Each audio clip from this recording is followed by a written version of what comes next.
This is the music video for the lead single of Five Star, the third studio album from K-pop boy group Stray Kids. The song is called S-Class, and in my honest opinion, it's a straight up banger. In just 4 months, this music video attained 132 million views, and continues to gain roughly 10 views every single second. The reason I'm singling out S-Class to introduce this video is because it is, in part, the reason why I'm making this video in the first place.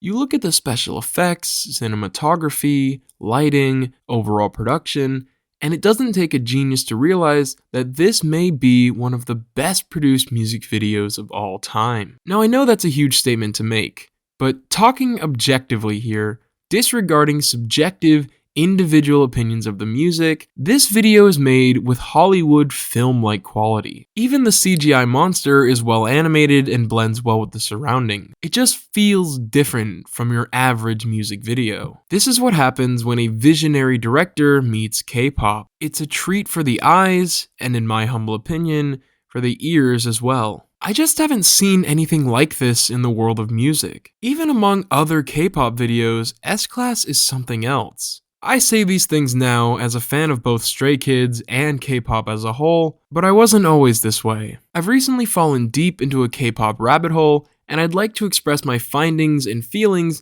in a way that's maybe similar to someone else's YouTube videos that I personally quite like. I really enjoy Super Eyepatch Wolf's videos. I'd be lying if I said that his videos haven't directly inspired the way I make my own. At one point, Super Eyepatch Wolf began making a series of videos in which he deliberately chooses a media franchise with an active online fanbase and completely immerses himself in it. He'll consume the official media, explore the online fanbase, and report back his findings to us, the viewers. The reason I bring this up is because this is essentially what I'm doing here. But there's a key difference between this video and the one that John makes. The difference is that I did not immerse myself in the world of K-pop intentionally. When Mr. Eyepatch Wolf decides that he's going to make a video called What the Internet Did to Garfield, every part of him signs up for what he's about to get himself into. I did not have plans to make this video. I didn't sit down one day and think that it might be fun to deep dive into the world of K-pop. Instead, with only mild consent from me, I was sucked into a never-ending abyss. Now, if you're an avid K-pop fan who desperately clings to any online K-pop related content you can find, welcome. I hope you have a good time with this video. However, if instead you're not a fan of K-pop, and yet you've clicked on this video anyway, then this video is for you. Because today, I want to talk about my personal experience with K-pop, explain what the appeal of it is, and explore why I believe that K-pop is so much more than just music. Can't call me artist, can't call me idol. 아니면 다른. My personal journey with K-pop begins in the same place as many others, with Psy's Gangnam Style. I was only 10 years old in 2012, but I do vividly remember the way Gangnam Style took over the world. Big in Minecraft style. Adam Sandler? What are you doing here? Waiting for them to play Gangnam Style. Back in 2012, when Psy released Gangnam Style and it became a global sensation, he essentially kickstarted the third generation of K-pop, putting all eyes on groups that debuted shortly following. Among those were names like EXO, GOT7, NCT, Monsta X, Twice, Blackpink, 17, and of course, BTS. The third generation was actually the time in which my own mother started getting into K-pop. Her favorite group of this generation is EXO, with her ultimate member bias being EXO's Kai. For those unaware, bias is the term used by K-pop fans to mean their favorite member. Usually K-pop fans have a bias within each group, with most also having an ultimate bias, which refers to their favorite K-pop idol of all time, transcending the idol's own group as well as any others. There's also the term bias wrecker, which refers to a close second favorite within a group. For example, if Jimin is your favorite member of BTS, but you also really like V and sometimes have a hard time deciding who you like more, then Jimin is your bias and V is your bias wrecker.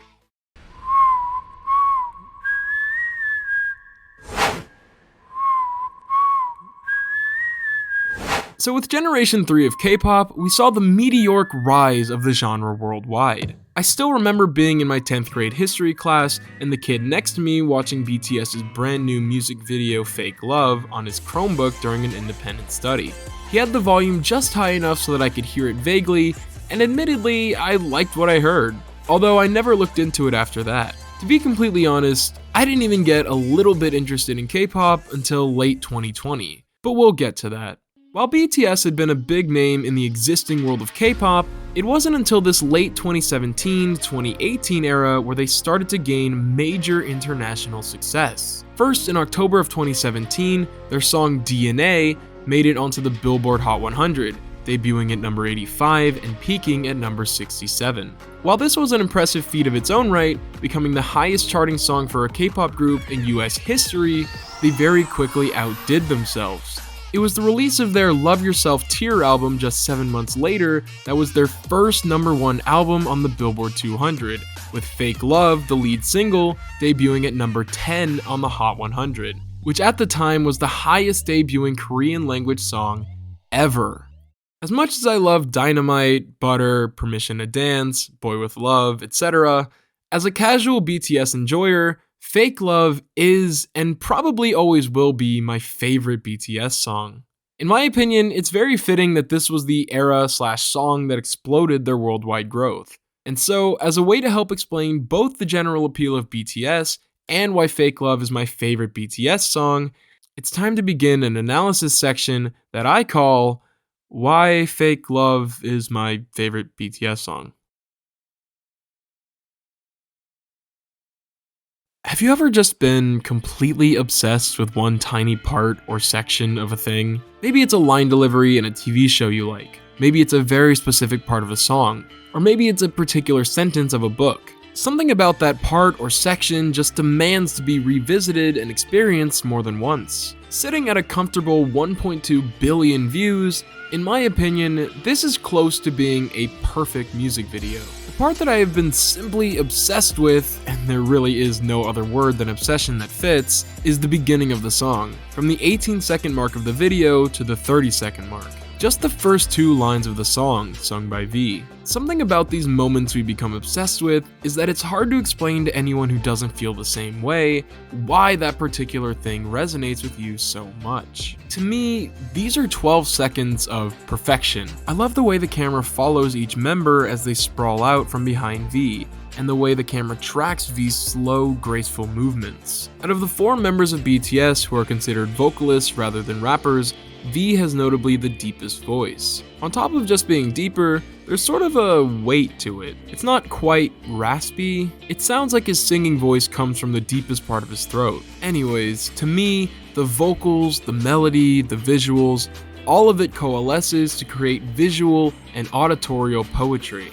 Apart from just the opening 12 seconds, something I really love about this song is the structure that it follows. It starts with the pre-chorus and goes straight into the refrain. From there it starts a first verse and loops back to the pre-chorus. Where the song tricks you is what comes after this second pre-chorus. At the start, the song establishes a structure of after the pre-chorus comes the refrain, but the song doesn't do that the second time. Instead, after the second pre-chorus, we're met with the actual chorus of the song. With the way the chorus is structured, it sort of teases you. It knows you're waiting for the refrain because that's what came after the pre-chorus last time, and it drags out every second of that powerful chorus to give you maximum satisfaction when the even more powerful refrain finally does hit. From there, we get a second verse into a breakdown/bridge, another chorus, another refrain, and the thing I really love is that the song caps with the pre-chorus. I absolutely adore when songs bookend like this. There's something about starting with one part and ending with the same part that is so satisfying to me.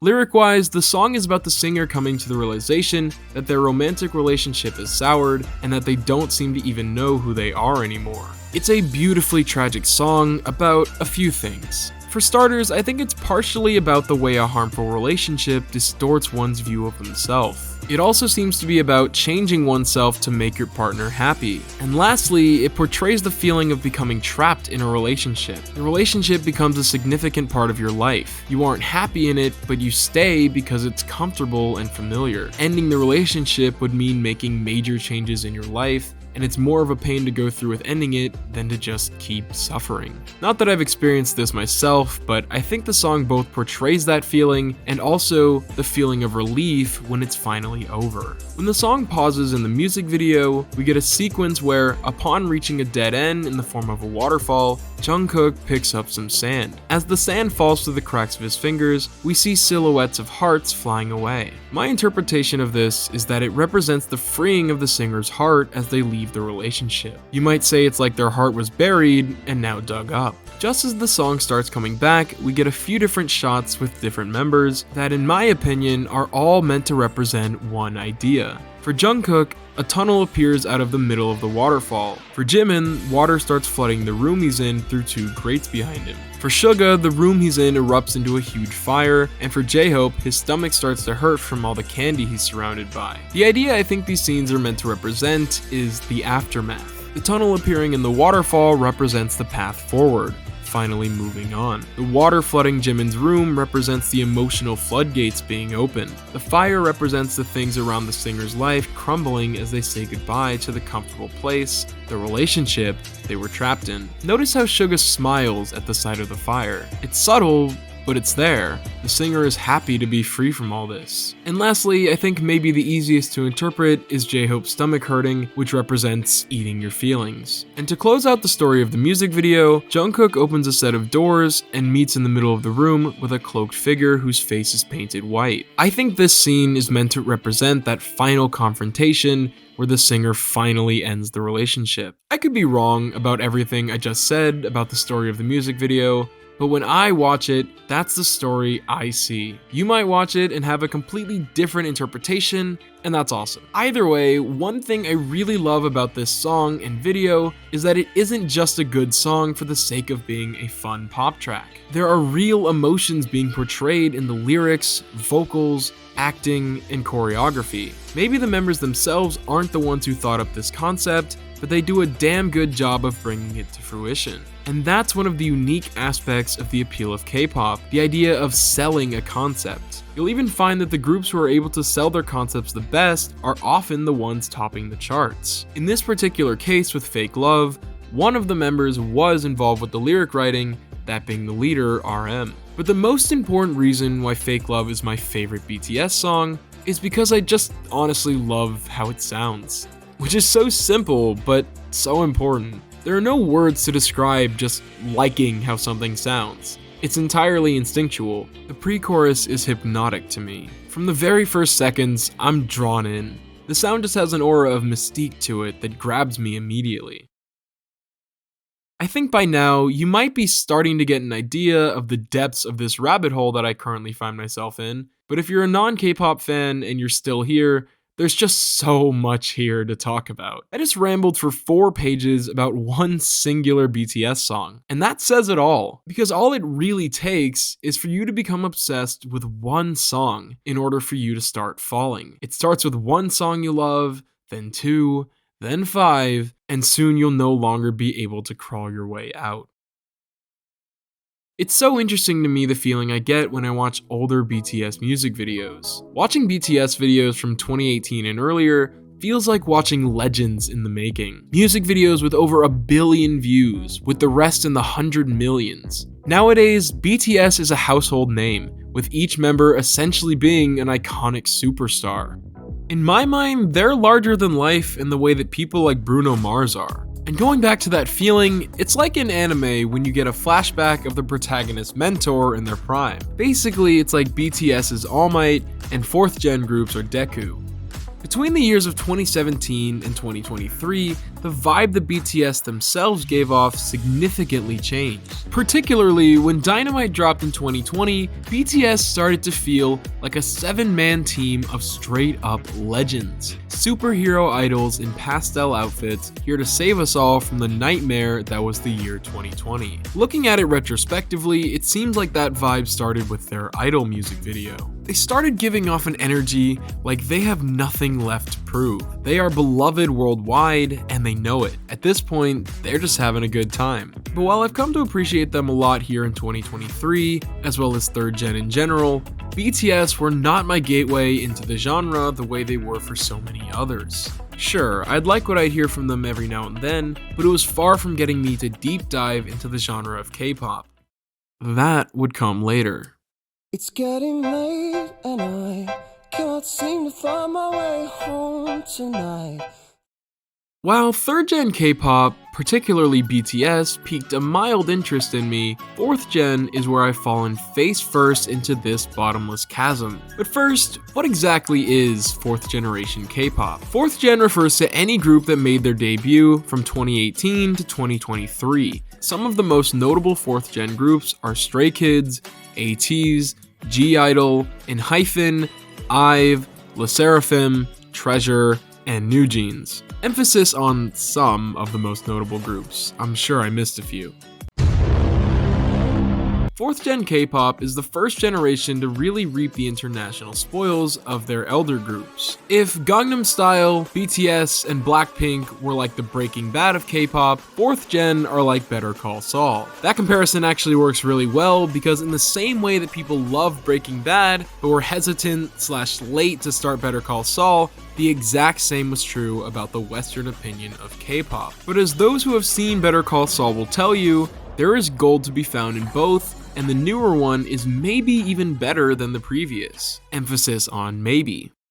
Okay, I feel like I'd be a hypocrite if I didn't admit this, but while I stated in the previous section that BTS didn't really get me into K-pop, it's actually kind of a lie. In 2020, BTS put out Dynamite. At the time, I had a job that I hated at Walmart. It's kind of a long story, but my mom also had the same job as me. We got hired at the same time by someone we knew. The point is that the commute was roughly 30 minutes on the freeway, and we'd often kill the dread of heading to our crappy jobs by listening to Dynamite and Boy With Love and other K-pop tracks my mom was into. And while in the years prior, K-pop hadn't really grabbed me, the songs that BTS put out during 4th Gen started to really resonate with me. Still, however, it wasn't enough for me to start getting really into K-pop.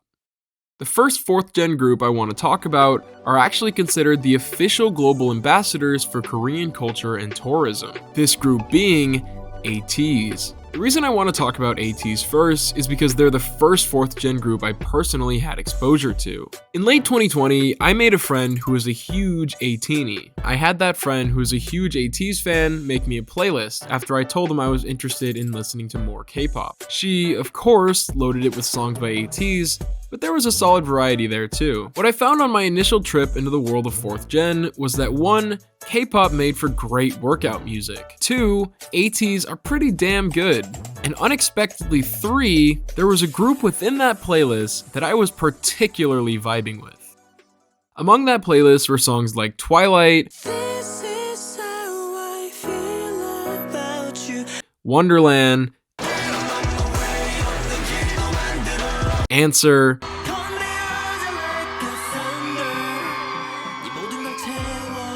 Still Here,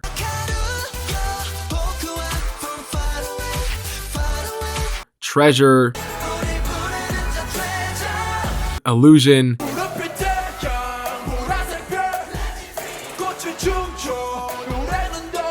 and a few others. Honestly, it's only been about 2 years since I first heard those songs, but listening to them now, they feel so familiar and even a bit nostalgic. Upon getting into their music myself, I told my mom about them, and she got even more into them than I did. The difference in the two of us getting into ATEEZ was that I approached them very casually, only really listening to their music during my workouts and not even taking the time to watch their music videos. My mom, however, watched every music video, watched interviews on YouTube, and interacted with the online ATEEZ fanbase. She got so into ATEEZ that when they announced their Break the Wall tour, She bought 3 tickets to one of their shows here in the US and took myself and my older brother to see them live.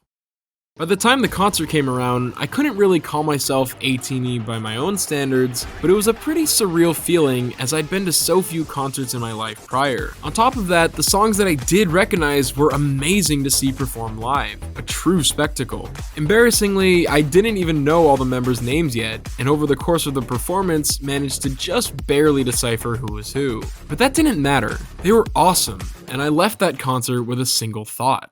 K-pop is on another level. It isn't just that they don't make mistakes. Nearly every K-pop group that makes it to the point of debuting trains to be as perfect as humanly possible, to the point that even someone who's never heard a single one of their songs could find themselves completely mesmerized by witnessing a live performance. They manage to perform elaborate dance choreographies while staying perfectly on pitch with their songs that are by no definitions easy to sing. The level of breath control, stamina, and skill in memorization, dancing, and singing is of an absurd quality, and I can proudly say that ATEEZ was my first time experiencing that live. But even after all that, I was a tough nut to crack. After the concert, I still did not dive further into ATEEZ or K-pop in general. Stray Kids is a very recent interest of mine. For months, my mom consistently recommended that I get into Stray Kids. Not too long after we went to the ATEEZ concert, she went to see Stray Kids live. From the songs that she'd played for me, I wasn't all too impressed. On top of that, I wasn't in the greatest headspace in early 2023, and K-pop isn't really something I feel like listening to when I'm down. However, one time when my overall mood was better, my mom played their song S-Class while we were in the car together. And despite me telling my mom over and over that I didn't feel like getting into Stray Kids, there was one section of that song that I was secretly kind of obsessed with. It's literally just a few seconds long, and it's unique to only this one part of the song.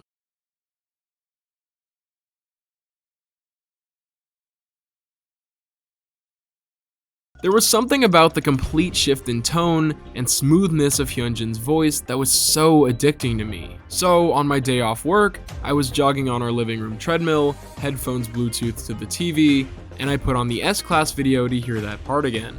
And I just fell in love. The pre-chorus being the next part to completely draw me in. When the music video finished, I just wanted to hear it again.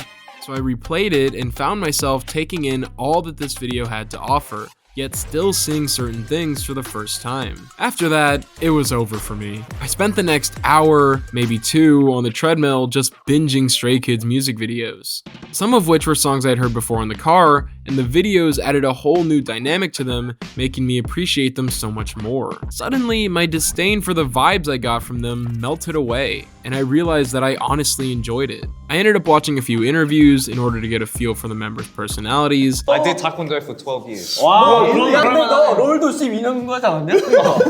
Hey, gold medal is bronze. You play League of Legends for 12 years, and you're still bronze. I never see you level. And at this point, picking them out is second nature. This was something I eventually went through with ATEEZ as well, roughly around the same time I got into Stray Kids. Becoming a stay is still fresh for me, but I'm experiencing the biggest I told you so from my mom. All these songs she kept telling me over the course of months were so good, I finally was able to both agree with her and bond with her over their greatness. Specifically, I remember her constantly playing Christmas Evil during Christmas time, and coming back to that song now, realizing how much of a banger it is,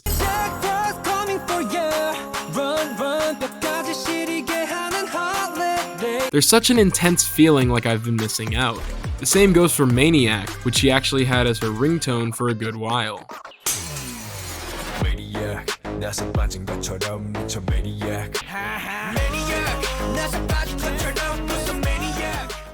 I honestly believe that they have some of the best music videos of any K-pop group ever.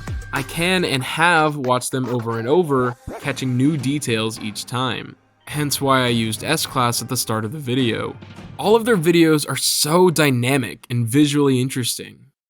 Stray Kids seem to have the largest worldwide appeal. They have 3 music videos with more than 300 million views, which are numbers that no other 4th gen boy group have managed to pull. In recent times, they also became the first boy group after the legendary BTS to have one of their songs debut on the Billboard Hot 100, that song being La La La La. It's not hard to see why they're so successful either. Their music is pop, hip-hop, rap, sometimes rock, and it's all being done on such a high caliber. On top of that, the music has a personal feel to it since it's created by the members themselves. If you're unaware, most of Stray Kids' discography is written and produced by 3RACHA. 3RACHA is a grouping of Stray Kids members which consists of the leader Bang Chan and both of the group's main rappers, Han and Changbin. It's rare in the K-pop industry for the members to have any meaningful involvement in the creation of their songs, but with Stray Kids, it's pretty much all their own stuff.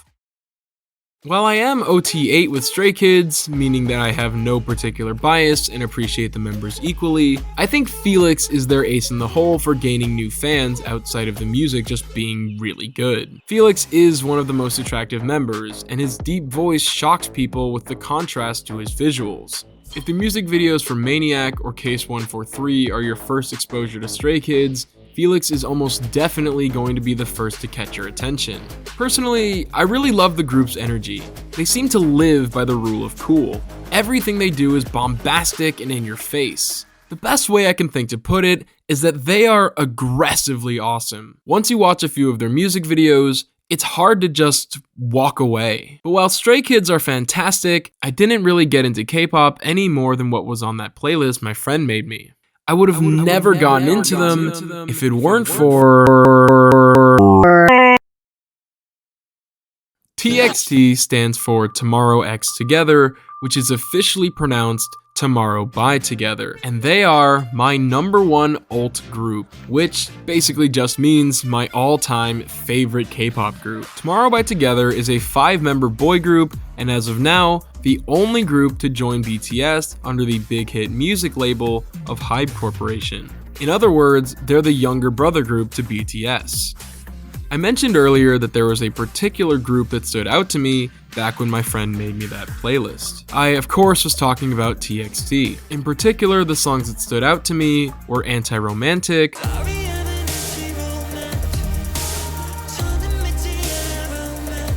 Blue Hour,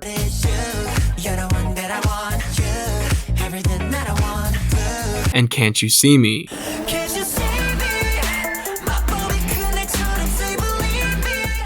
When I first heard each of those songs, I stopped what I was doing mid-workout to figure out the name of the song and the name of the artist. Those 3 songs are very different in tone, so the fact that they all caught my attention felt like a pattern that I could no longer ignore. I remember thinking, man, every time a gem comes on, it's always these guys. I took those songs, threw them into my general music playlist, and put TXT on the back burner. I still was not interested in K-pop as a whole. About a full year passed, and TXT put out their Thursday's Child EP and their Name Chapter Temptation EP. My mom tried to pull me in and keep me in the loop. At the very least, she played me their new big songs, Good Boy Gone Bad, Sugar Rush Ride, and Devil by the Window, for me to at least be aware of. But I just wasn't receptive to it. It had nothing to do with the music itself. It was just that I'd kind of been having a rough year and not really in the mood for boy band shenanigans.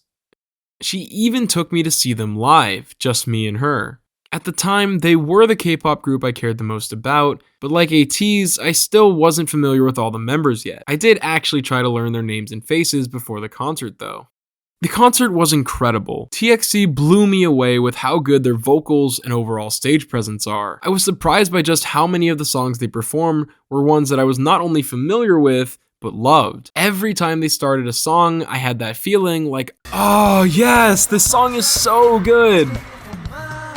The concert was on May 28th of 2023, and roughly 3 months later, on August 31st, was when I decided to click on this video in order to learn a little bit about the members of TXT.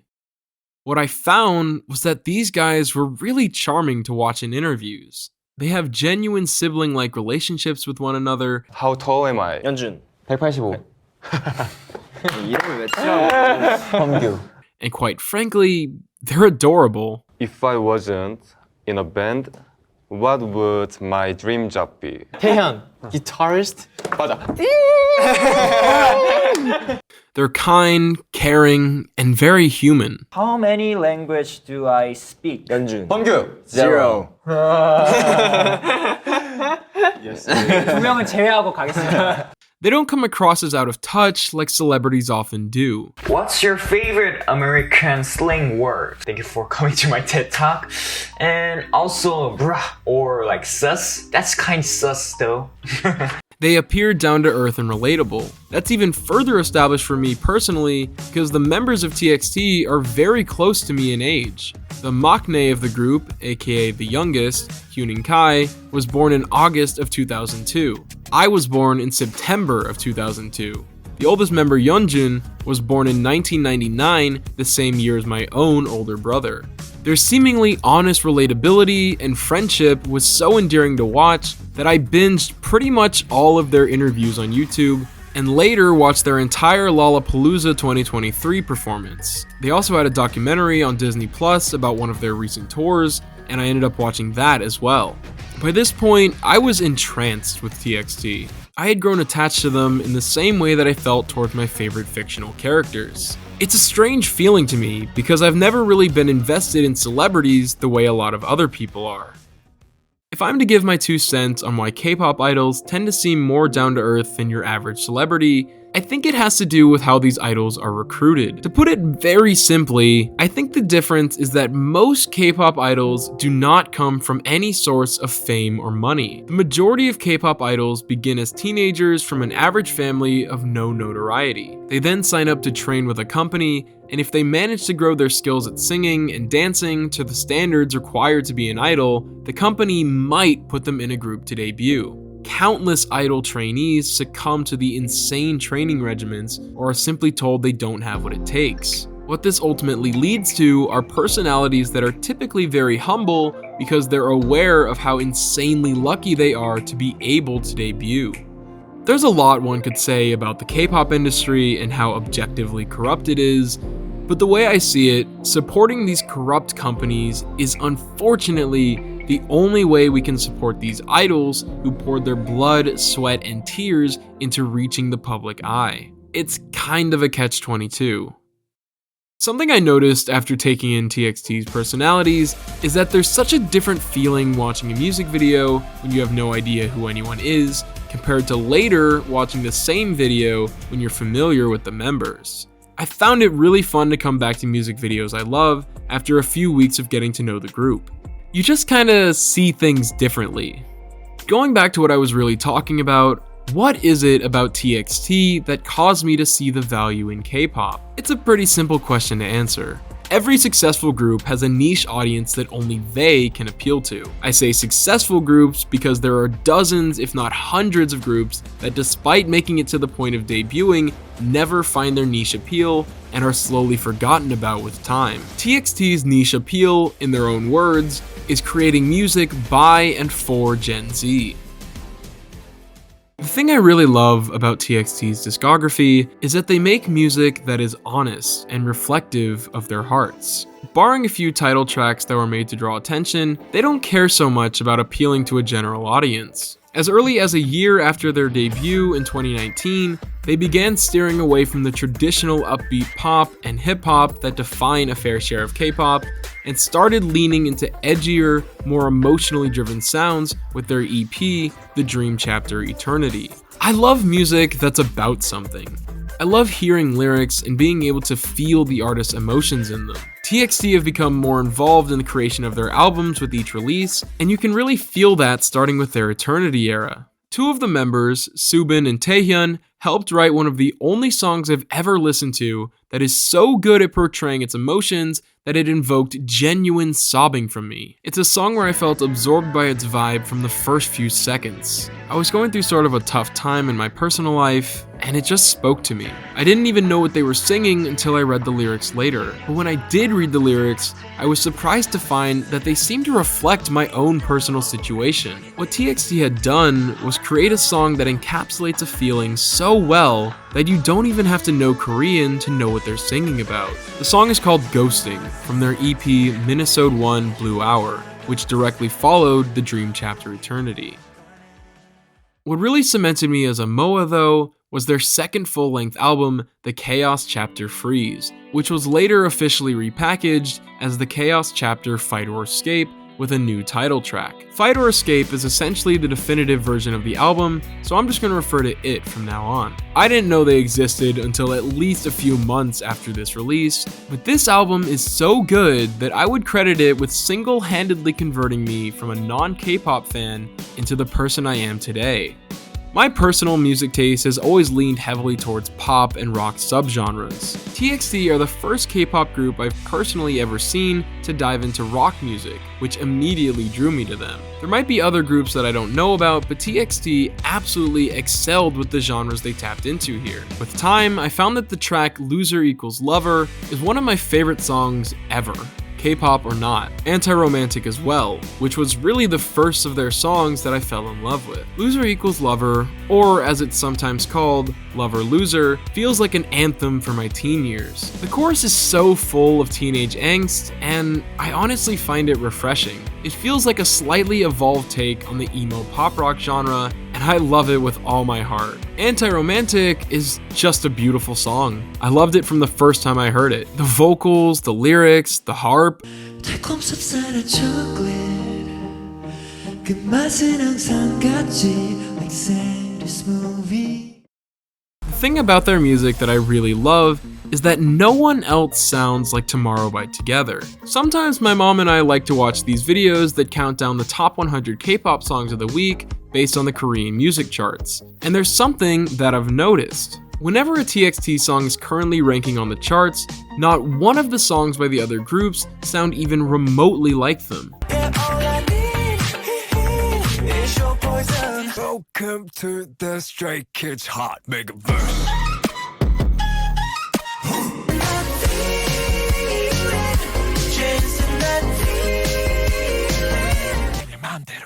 We go.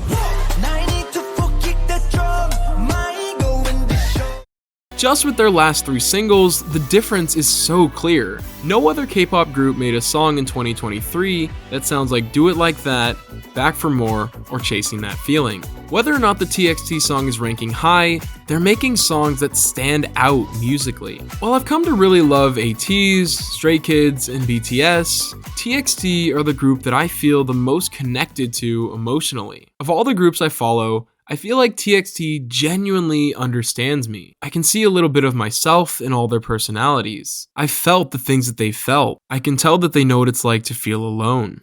I can tell that despite being famous idols, they know what it's like to feel deeply sad. Tomorrow by Together's music and lyrics give us a peek into who they are. Their music feels personal to them while still being relatable. And I don't know if I can say that about every K-pop group.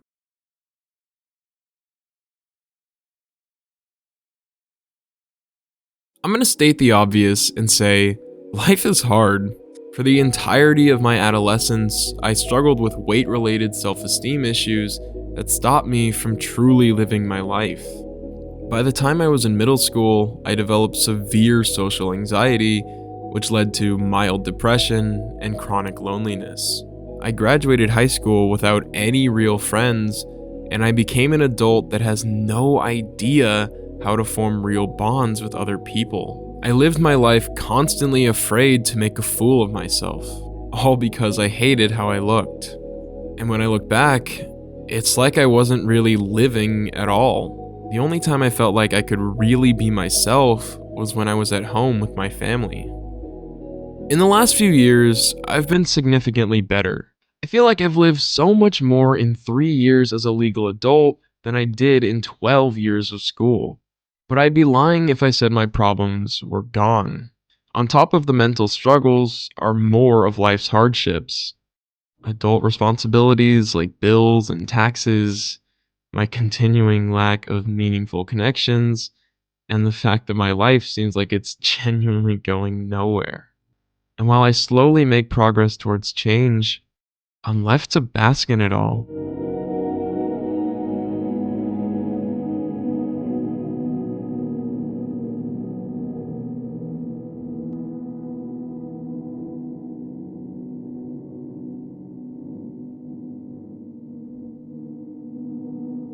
I don't think kids are bullied as much as they are ignored. There is bullying and stuff, but kids would love to be shoved in a locker and given a swirly. It'd be so much easier than the sort of psychic torment they get.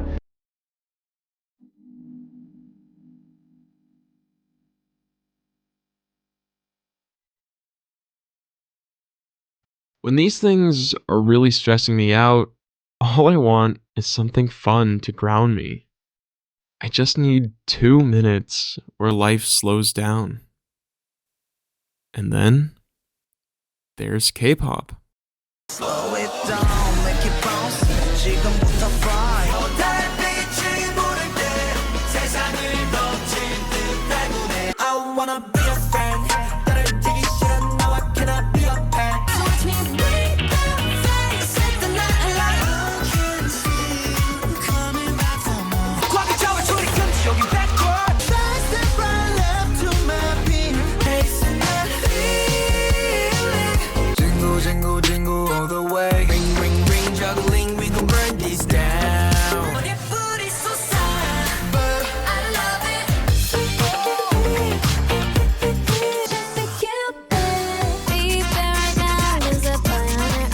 미쳐가 너와 눈이 마주친 순간. Oh my god, oh my god. Don't know how you do it like that. Get it like boom, boom, boom. Get it like boom, boom, boom. About to get vibe, go back. 달콤한 향기, 붉은 빛 성분이. This side down, yeah, let's see. I get roll, we dancing till we fall. It's just some magic. Cannot stop with the maniac. 나서 빠진 것처럼 무서운 maniac. I wanna dance, the music's got me going. One night promise. I'm a clan car, I'm a clan car. 내 칼같이 눈을 떠, 가짜 주복 속에서. Orange gas, I need to know. You wanna stay, 나 이제 또. 우리는 지금도 you're on my mind all the time. 미친 내 그게 웃어줘. 이제 떠나자 저런 곳으로 와. I'm on my way 모두 발을 맞추고. We can't touch utopia. We can't reach the utopia. Keep on talking, we don't play by the rules.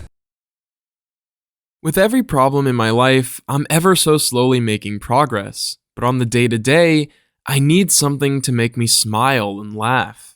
Something to keep me entertained. And in the last few months, I've found that in the world of K-pop. There's music videos, comeback stages, YouTube interviews, concerts, competitions, award shows, dance challenges, relay dances, survival shows, and things I don't even know how to categorize like Hybex game caterers. Whether it's BTS singing Christmas songs, Kingdom Legendary War, Island, or simply a comeback of one of my groups, the world of K-pop is constantly providing me with entertainment. It's constantly providing me with reasons to smile and feel excited. So to answer the question, what is K-pop if not just music? To me, it is an entire world. It's comfort. It's a way for me to cope with the often abrasive society we live in. It's an interest I can bond with my mom over. I went into this video not really knowing what the overarching idea was going to be. I just started gushing. I had 1 or 2 things I really wanted to talk about, but by the time I reached the end, I realized there's only one thing that this video has truly been about. Thanks for watching, and this has been Why I Love K-Pop.